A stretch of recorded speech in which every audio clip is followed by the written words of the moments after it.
Hello there, a very warm welcome to The Sweet Spot. It's the Racing Post's weekly golf show with Bruce Millington and Steve Palmer. 3 great tournaments to look ahead to this week. Loads and loads of the world's top players are in action. We've got one of the shortest price tournament favourites since Tiger Woods' heyday. So we'll see whether Steve goes with the favourite or goes against him. First of all, though, Steve, quick look back on last week. The Alfred Dunhill Masters. No, was it the Dunhill Masters, Dunhill Links? I'm getting very bad with my sort of second word. I always get the sponsor, but I'm never sure whether it's a classic, a championship, an open, or an invitational. No, that was very much a championship. Yeah. The Alfred Dunhill Links Championship. It is a mouthful, isn't it? You've got every right to get that one wrong. And Ryan Fox. Well, Ryan Fox, you could have said a few weeks ago it was no surprise that he's going to win because he'd been knocking on the door so hard, hadn't he, like that wolf at Hansel and Gretel's house. But then he'd gone off the boil, hadn't he? Miscut, withdrawn a miscut. He bounced back and he took it. And fair play to the Kiwi. What did you make of that tournament, Steve? Well, yeah, he injured his knee, didn't he, at a barbecue at Wentworth and had to pull out of Wentworth. So that's what put punters off for a little while. But yeah, he's a good links golfer, isn't he? He's got a good links record.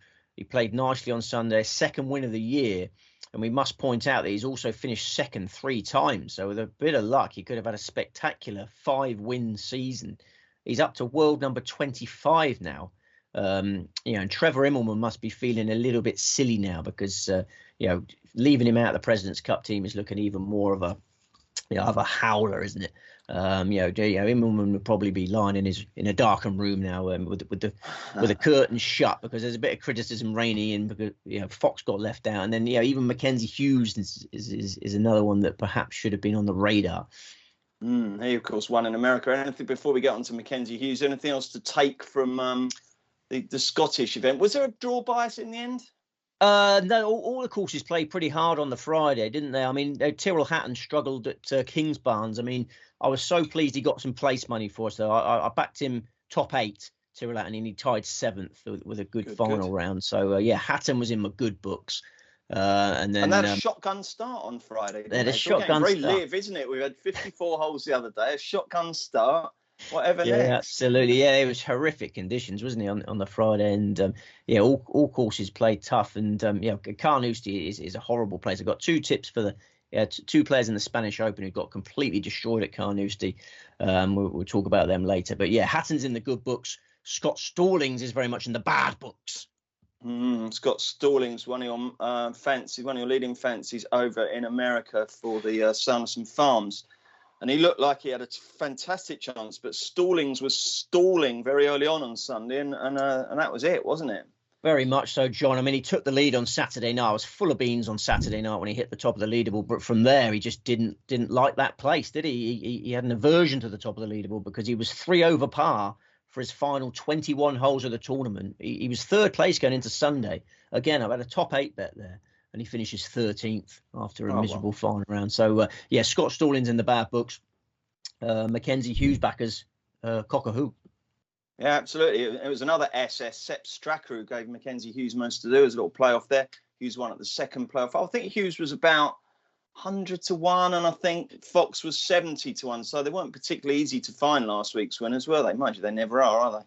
No, but Mackenzie Hughes, was really hurt to be left out of that President's Cup team because he lives in Charlotte where they played that tournament. And, Davis Love was born in Charlotte. That's why he was, one of the main reasons he was the American Ryder Cup captain. But they didn't, there was no credence given to the fact that Hughes was a Charlotte man. And Taylor Pendriff, higher in the world rankings, picked ahead of him. I think Hughes was hurting. And, he mentioned it last week after his victory. He felt he should have been on that team. He's got some grit about him, hasn't he? You talk about Sepp Straka. Sepp Straka's played 2 playoffs, lost 2 playoffs. He was really poor in that playoff against Zalatoris, if you remember. Whereas Mackenzie Hughes has played 2 playoffs and won both of them in final stage. He's got some balls in playoff situations. Yeah, absolutely. And of course, Rory McIlroy, who was red hot favourite going back to Scotland last week, he forced his way up into 3rd place in the end, didn't he? So if you thought it was an each way bet to nothing, you barely lost depending on which price you took. So another good week for Rory, wasn't it? Yeah. He's just in full control of his vehicle, as Alan Partridge would say. He's got his A game there pretty much every week, hasn't he? But Yeah. I'm extremely excited about the week ahead, Bruce. Yeah, I'm sorry to brush last week but behind us, but I think this week big things could happen this week. I'm glad to hear it. You seemed a bit crestfallen, Steve, in the early part of the show. Was it? You just wanted to get last week out of the way, did you?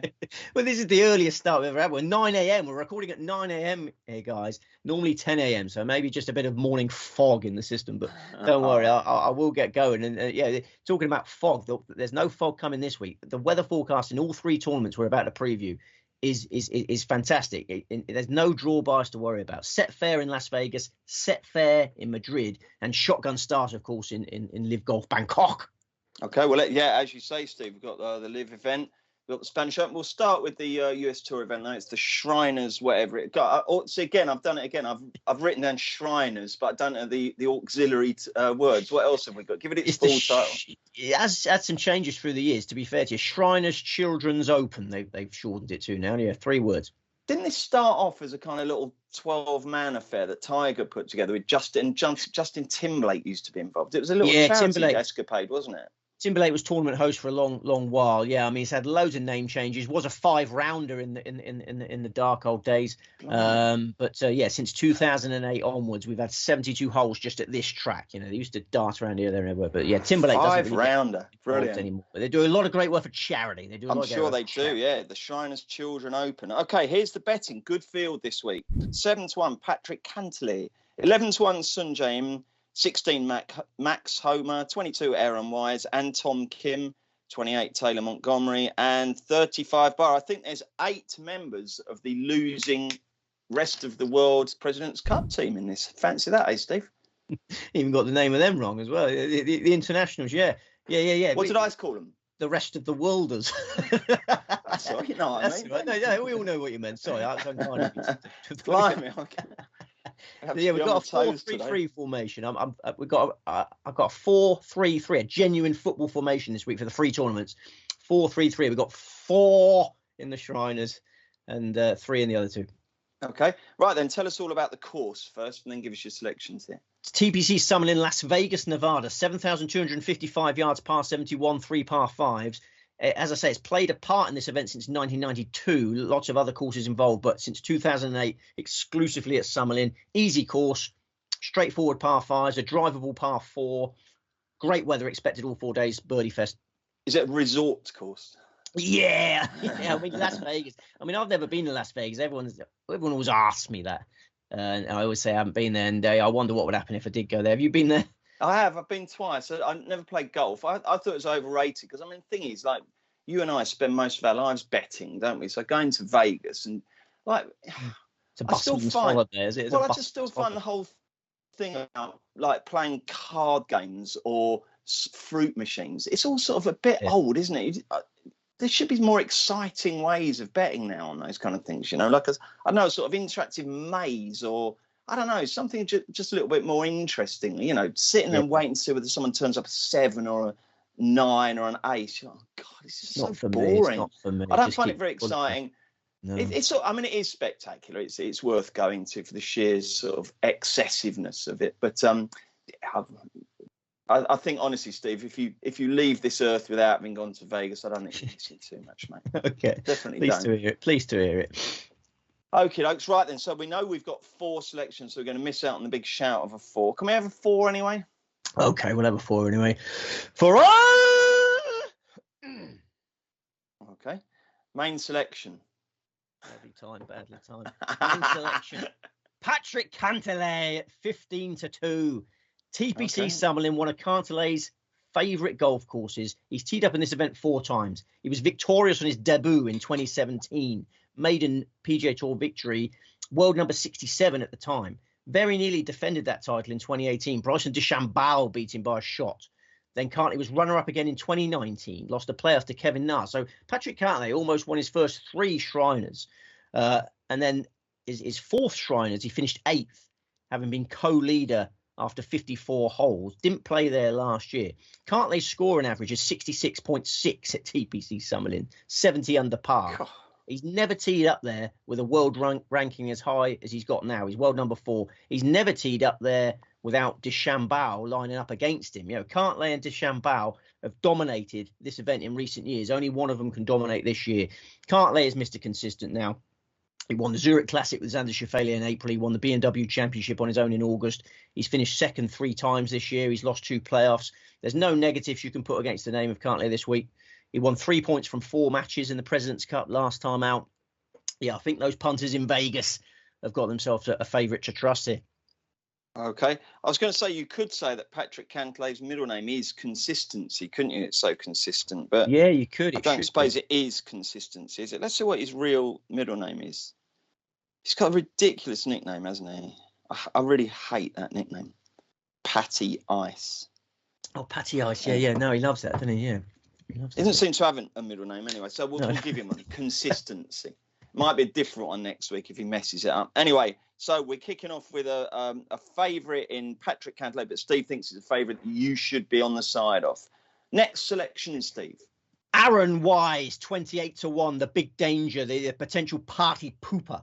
I'm having 3 main golf bets this week, and then I'm back in 7 potential party poopers. And I'm hoping, if they don't poop on the party, they can deliver some each-way money. If everything works out perfectly, the potential party poopers will deliver each-way money. Wise is based in Las Vegas. He's basically spent the best part of a month preparing for this tournament at this venue. He hasn't competed since the Tour Championship, and he finished last season really strongly. 15th place in the BMW Championship. He was the 6th best 72-hole scorer in the Tour Championship. He was runner-up in Memorial in June. I've always been a big Aaron Wise disciple, as you well know. I've always thought he's a class act. I think he's a big underachiever, to be honest. I think he's well overdue a second PGA Tour title. I think it could come on Sunday. Of course, he knows extremely well. He was 8th last year. I think he'll better that this week. Okay, who else have we got? Third, Nick Hardy at 66-1, who struck his ball superbly in the Sanderson Farms Championship last week. He tied for 5th place on Sunday, despite being 45th in the putting stats. His ball striking was majestic. He actually credited his fiancée, Elizabeth, for a swing tip. His fiancée is a professional golfer as well. They're obviously a good team because she gave him a little tip, and his ball striking was magnificent thereafter. Maybe she can give him a good putting tip this week, and then he'll win by after track. Hardy has been on my radar for a long time. I like the cut of his jib, real feisty character. I like feisty golfers. He's well established on the PGA Tour now. Yeah, he used to be worrying about making cuts. Now he's focused on hunting titles. He's 26 years old, going places. He was 14th in the US Open in June. And he's had 1 spin at Summerlin before in 2018. He missed the cut, but he carded a second round 69, which was not a bad effort when you consider he was outside the world's top 2,000 at the time. Much better prepared for this one. You like a feisty golfer? I like him calm. Do you? No, I like a feisty one. For me. Like a feisty one, yeah. I like Yoda. Oh, no. Calmer the better. Okay, right then. Who's the final selection for the Shriners? Final one. Always get a little bit of stick for this one, but I'm prepared to put my head above the parapet again. Ricky Fowler at 70-1, who has started afresh this season. New coach, new caddy, new equipment. And the first tournament with all that was hugely encouraging. Fowler finished 6th in the Fortinet Championship last time out. Gelled straight away with his veteran caddy, Ricky Romano. We've got Ricky and Ricky together now. He loved his new set of Cobra irons, and the swing tips that Butch Harmon sent him were clearly working. He's gone back to Butch Harmon, and this week he finally gets face-to-face work with Butch. Butch is based in Las Vegas, and he'll be loving the chance this week to get his hands on Ricky and get him back on track. Fowler at his best is a major contender, former world number 4. If the Fortinet is an indication that he's turned the corner, then we could get fireworks in Vegas. Form his temper, his class is permanent. He's only 33. He was 4th in the 2018 Shriners. His last win came in the desert in Arizona. Maybe his comeback win can come in the desert. Lovely stuff. Is Davis Riley off the list at the moment? He was on the short list and didn't make the cut. Had some money. Yeah. He did okay last week in his 5th major, as he called it. He was well up for it, the Mississippi man. But up and down. When he up and down, his driving was poor last week. Now I always follow your tips in, Steve. But I'm going to augment with Tom Kim because I just love this kid. 22-1. Can you put me off him? I just think there's going to be a lot more attention this week. He may love that attention. He loves it. I think he's going to get a glamour 3 ball and a lot of eyes on him. Both of the Kims were on the shortlist. Tom Kim and Siwoo Kim, of course, who's playing this week. I fear them both.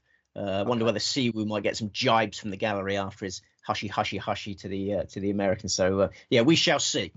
Okay, but you're not putting me off Tom, no?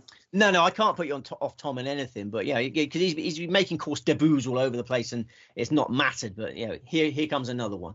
Okay, let's turn our attention now to the Spanish Open, where, as I said at the start of the program, we've got a very hot favourite, Jon Rahm, back in his native land.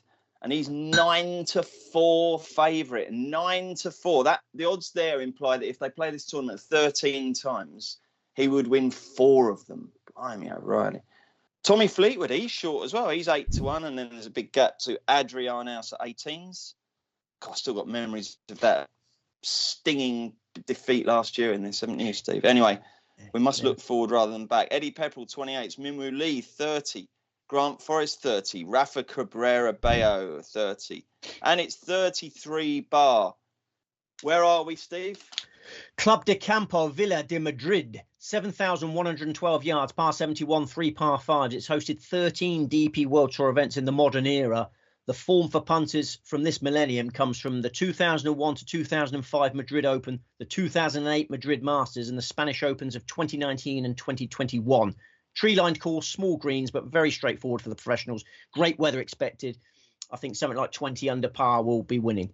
Do you remember last year I was on a business trip to Madrid and I was going to go to this, and then I got stricken by food poisoning and just had to spend the entire time in my hotel room feeling violently ill. So it looked lovely. And then we had this, and then we got back and had the sickener of Arnaus getting beat with that dodgy ruling.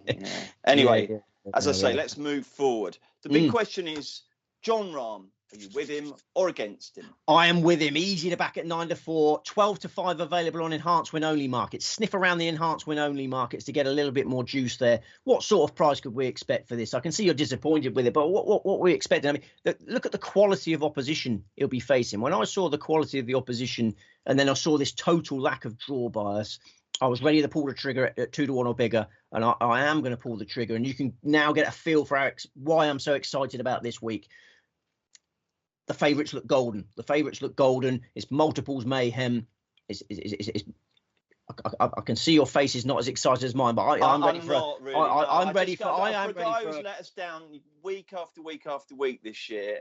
I know there's been signs of revolve. Anyway, I'm going to shut up. You're the expert. I'm the guesser. So come on, tell us what. I'm having a multiples orgasm because Rahm is a DP World Tour colossus. His win rate in regulation DP World Tour events is sensational. He's played in 20 of them. He's won 6 of them. He nearly always contends when he drops a grade from the PGA Tour to the DP World Tour. He's played in the BMW PGA at Wentworth twice, and he's finished runner-up both times. Most recently last month when he put the Willies up Shane Lowry backers at Wentworth with a Sunday 62. Rahm was thrilled with that round. His A game was clearly back. It was a performance that had been coming. He was 5th in the St Jude Championship in August. He was brilliant over the weekend of the BMW Championship in Delaware. He was great for 2 rounds of the Tour Championship. Slowly but surely, Rahm has been getting his act together, getting back to his best. I think he delivers what the fans want this week. He's the undisputed darling of the Spanish galleries now. Sergio Garcia has blotted his copybook somewhat recently. Let's all worship at the altar of Rahm. He won on this course by a 5-shot margin in 2019. And in 2021, when he returned, he'd mentally down tools for the year. He just lost a Tour Championship duel with Patrick Cantlay. Then he had a very tough Ryder Cup. He started all right in Madrid, then ran out of steam, finished 17th. This time, nicely rested coming into his homeland. Family life has settled down since the birth of his second son in early August. And Rahm's got this desire to match Seve Ballesteros. Seve Ballesteros has won 3 Spanish Opens. Rahm's on 2. He wants to complete the hat-trick. I see him delivering. Okay, righto. There's a couple of side orders here, aren't there? Yes. We got the one man. There's only one man I can possibly see defeating a fully focused and firing Jon Rahm this week, and that's Adrian House. 18-1. 18-1. Good friend of Jon Rahm. Yeah, there's no fear factor. Yeah, a lot of players very intimidated by Jon Rahm. Adrian House is not. He's played really well when drawn against him. He likes teeing up alongside him. Yeah, there's a fair chance they will play alongside each other at some point, maybe over the weekend. As you mentioned, agonisingly close to winning for us last year. Rafael Cabrera Bello got a very fortunate free drop. Do you remember from the heavy? Tell me about it. That's one thing I do remember. Yeah. Yeah. I mean that really was a bitter pill to swallow. But Arnaus bounced back in the Catalunya Championship in May this year, back in front of home fans. He won a playoff this time. He beat Oliver Becker to delight the home fans in Catalunya. So the DP World Tour breakthrough has come. He's got course form figures this week of 4-2. And he's teeing up as a tour winner for the first time. Last week, I mentioned the Carnoustie rounds on Friday. He finished 22nd in the Dunhill, but he shot an 80 at Carnoustie on the Friday. He was blown away in those horrific Friday conditions, but in normal weather, he was brilliant. So I think Arnaud's by far Rahm's biggest threat. Righty-ho. And the other selection for this? Lucas Bjerregaard, 100-1. Chasing the place money here. Bjerregaard is desperate for a decent check. He's trying to save his tour card. He'll see this event as a great opportunity. He finished 12th last year on his Club de Campo de Madrid debut. He likes this part of the world. His maiden tour title came in neighbouring Portugal. And encouraging signs lately. Third place in the Cazoo Open in August. Hit the ball really well for 20th place in French Open last month. And didn't do a lot wrong last week. He got steamrolled by Carnoustie on the Friday like Arnaud. He shot 79 at Carnoustie on Friday. It was out. Carnoustie in the wind, out of bounds, lurking everywhere. Is so intimidating. I suspect Bjerregaard will get back on track in more welcoming conditions this week. Lovely. Okay, mate. Anyone else you want to talk about? I suppose we should have a quick word about Tommy Fleetwood, given he's a single-figure quote. Yeah, he was disappointing last week. The Dunhill is an event you expect a lot from him. He missed a lot of tiddlers. Never really got into the thick of things. Tied 22nd, course debut this week. I think it shows the desperation to end that victory drought that he's here. I think he's very eager to get a trophy. He hasn't won one for so long, but no, I was disappointed in him last week, and I think the Spaniards will better him. Okay, thank you very much, Steve. Let's turn our attention to our third tournament this week. It's the LIV Golf Invitational in Bangkok. It starts at midnight on Thursday night. So, is that wrong? I think that's wrong. Yeah. I think that's fair wrong. enough. Well, put it this way. I've looked at one bookmaker and they say place your bets by then. Are they? Okay. I suspect 4:15 a.m. Friday morning. That's the bottom line is before you go to bed on Thursday night, you need to have placed your bet. And it's worth saying that because this one is obviously taking place east of the UK and Ireland. And so therefore there's, you might have thought, hang on a sec, Friday afternoon, we could be okay here. So one needs to get their bet on early, obviously. And if they want multiples, they'll have to have them even before them, won't they? Because the Spanish Open will begin early Thursday and the Shriners will begin midday Thursday. Anyway, we've got that admin out of the way. Let's get the prices for the LIV. It's the same old story. 48 runners. I don't think there's been any additions to the field. There haven't been any fresh defectors that I can see. Certainly no big ones. No, they just fiddle. They just fiddle. Well, they just fiddle each week. It's very strange. Hideto Tanihara has been invited back into the fold this week. The Japanese player. I think David Puig making way. So they've just been doing little fiddles recently. Yeah. I still don't know what happens. For no rhyme nor reason. Yeah, I still don't know what happens to the early people who signed up and have now been biffed because there's 48 better ones. But anyway, someone will tell me one day. Right then. Here's the latest indicative prices, as we always say. Shop around for best prices and best place terms because there's always a variance. We've got joint favourites, Dustin Johnson and Cameron Smith at 9-2. Joaquin Niemann is 7-1. Louis Oosthuizen is 14. Tally Gooch 16. Patrick Reed 22. DeChambeau 22. Garcia 22. Answer 25. 30 bar. We're in Bangkok. Specifically where, Steve? We're at Stonehill Golf Club, which is about an hour from Bangkok in Thailand. 7,591 yards, par 72. It's a course which only opened in this summer. The second richest man in Thailand. The second richest man in Thailand is Sarath Ratanavadi. And he spent 5 years working with the course designer on this track. A real sort of labour of love, I guess. But Carl Phillips, a very famous designer, is the man who's made it. But despite the yardage, it looks really easy to me. Sparse sets of trees. They're not intimidated by yardage. 7,500. The modern pro's not intimidated by yardage. Okay. It's sparse sets of trees, generous fairways. I just think through the prism of my own feeble. Yeah. Me too. No, I'd find it intimidating, but these guys won't. The fairways are massive. The trees haven't matured. There's no wind in the forecast. This is a soft, exposed, vulnerable layout. Okay, right. How many selections have you got? 3. We've got a 4-3-3 formation. If you remember. Yes, so we do. Right then. Okay. Let's have the centre forward, so to speak. It's Cameron Smith at 9-2. God, you're boring this week. Well, you favourites. I can tell you, I've had some very unboring bets, my friend. don't fall into that trap. If you put Cam Smith with Patrick Cantlay and John Rahm, you have a glorious each way treble, which is potentially life changing. What does it pay? 142 to 1.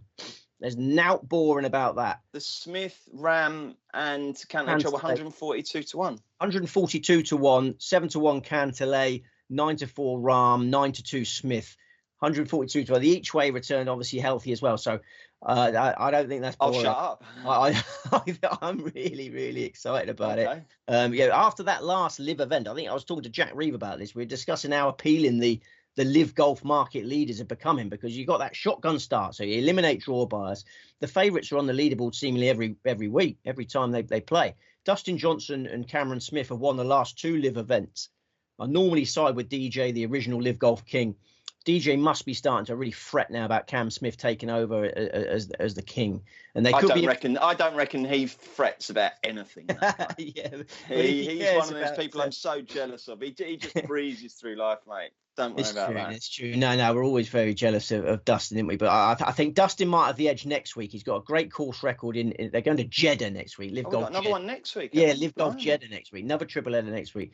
I think Dustin might have the edge because he loves that course in Jeddah. I think this week Smith has got the edge, because it's very easy to forget, but Smith was an Asian Tour player at the start of his career. That's where he first made a name for himself. In 2014, he cut his teeth mixing between the Asian Tour and the Australasian Tour. He got used to handling the grainy greens of Asia. He became a regular. That's like the green grass of home, isn't it? The grainy greens of Asia. Yeah, an old Tom Jones classic. Sorry, go on. He became a regular on Asian Tour leaderboards, and then his PGA Tour debut came in Asia in the 2014 Simb Classic in Malaysia, and he tied 5th in that. He was 5th again in the 2017 Simb. His form figures in the CJ Cup in Korea, the other PGA Tour event in Asia, a 3.73. So yeah, Asia was the springboard for Smith's PGA Tour career. Smith is more comfortable than Johnson in Asian conditions, and Wackham Neiman for that matter. He ain't played much in Asia. I think this course sets up great for Smith. There's loads of room off the tee. He can spray it off the tee. If he gets his ball in play, he's a magician as you get closer to the hole. He's a brilliant iron player, probably the best putter in the world. I think he's going to be able to get his ball in play here. I think he's the best equipped to win what I think will be a low-scoring event. And can I just squirt one bit of ice in before I shut up? Yeah, I love squirting. Yeah, no, go. It's the Aussie vibe. The Aussie vibe on the Live Tour. You obviously got Greg Norman heading the operation. You got Mark Leishman, Matt Jones, Wade Ormsby, Jed Morgan. The Aussies are everywhere. They got a real good support network.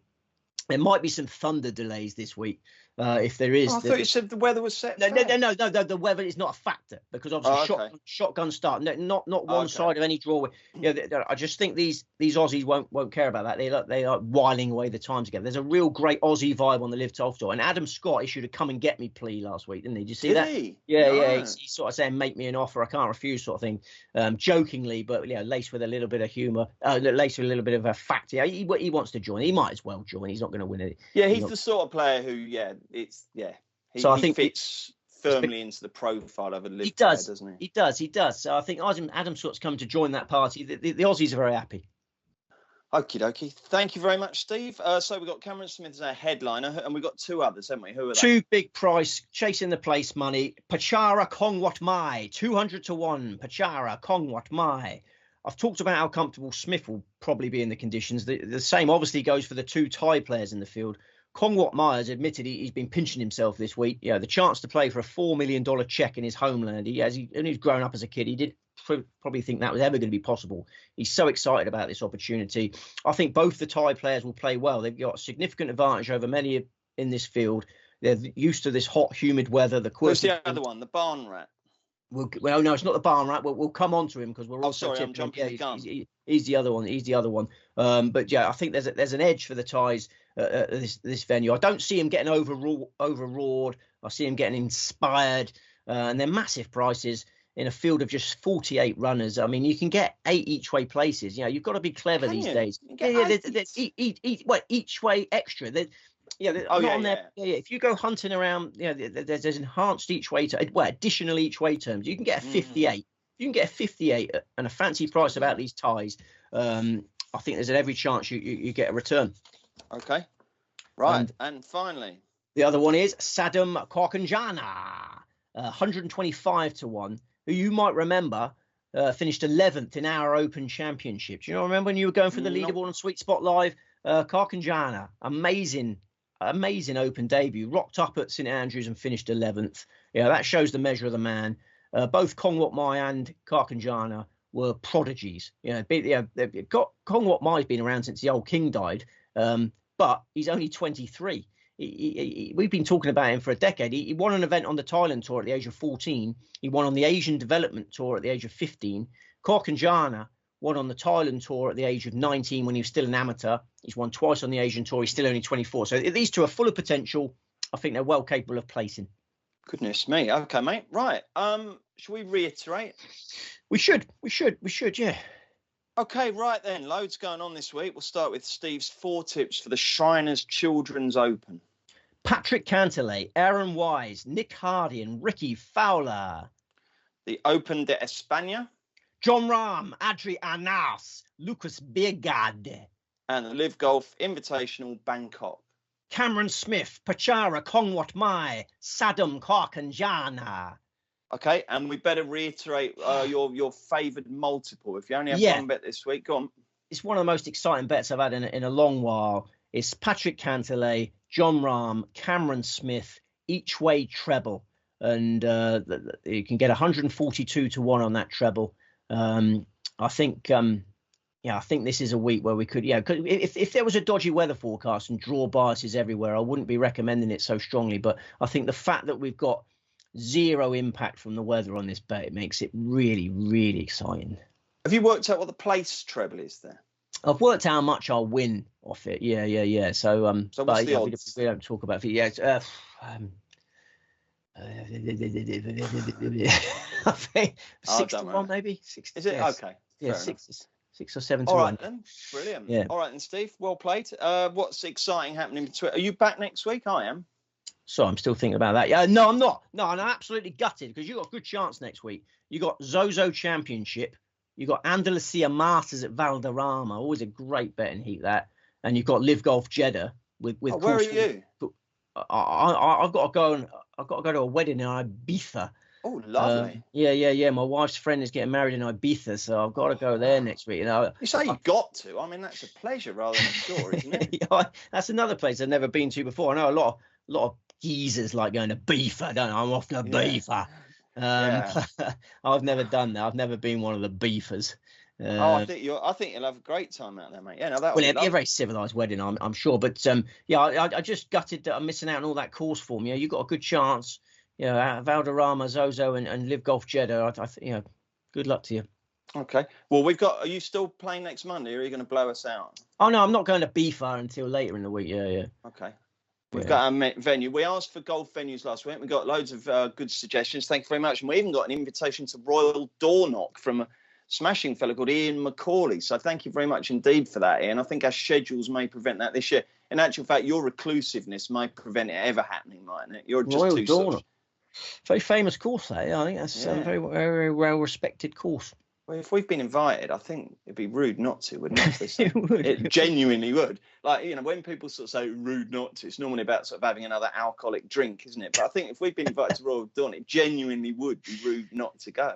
I think you're right. We could think of that, couldn't we? And I'm getting my excuses in early for next Monday because I've got my half marathon on Sunday. So I'm going to be playing very heavy legged when we play on Monday. I see. A few extra shots for that as well, all right? How long's a half marathon these days then? 13 miles, no less. 13 miles. That's all right. You do that in your sleep, can't you? Get your singlet on and come and join me if you fancy it, mate. No, I got a bit of ankle gout. Last night, a bit of ankle gout came on. First time I've ever had it in the left ankle. That's a bit of a concern, isn't it? But no, don't worry. Beware the injured golfer. Okay, matey. Brilliant. All right, and Steve, well, thank you very much indeed for that. As Steve says, I will be back probably with Joe Champion or someone else next week for the Zozo Championship, the Andalusia Masters and the LIV Golf in Jeddah. In the meantime, good luck with the golf bets this week. Don't forget, never bet with money you cannot afford. No, that's a double negative. Only bet with money you can afford to lose. I think that's the message, isn't it? So, we'll go for that. I'll be back next week. Steve will be back in a fortnight. Hope you can join us for more great Sweet Spot.